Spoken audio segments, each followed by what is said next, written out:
May big announcement ang Cup of Joe sa mga fans nito para sa nakatakda nilang solo concert sa Big Dome. Makirelaps tayo sa iba pang balitang showbiz, hatid ni Sky Safra.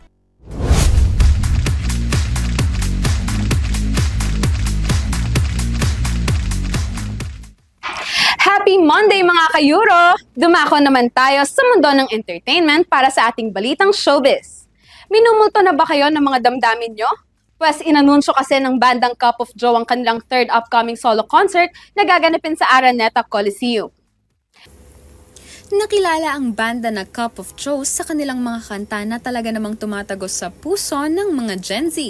Isa na rito ang kanta nila na pinamagatang Multo kung saan umabot sa 220 million listeners at iba pa nitong mga kanta tulad ng Estranghero, Misteryoso, Tingin at iba pa. Ang grupo ay kinabibilangan ni Gian Bernardino, Rafael Ridao, CJ Fernandez, Iliana Kia, Sen Gareza, Gabriel Fernandez at Rafael Severino. Ang banda ay nagsimula noong November 2018, ngayon ay mas lalo pang nadaragdagan ng mga jowas na kilala bilang kanilang mga tagahanga. Para sa iba pang balitang showbiz, handa na ba kayo sa upcoming K-drama na The Nice Guy? Pagbibidahan niya ng mga Korean actors na sina Lee Dong-wook at Lee Sung-kyung. Ipapalabas ang nasabing upcoming K-drama sa July 18, 2025.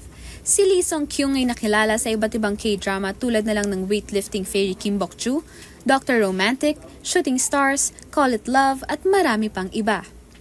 Samantala, nakilala naman si Lee Dong-wook sa kanyang mga K-dramas na My Girl, The Divorce Insurance, Tale of the Nine-Tailed, Bad and Crazy at iba pa.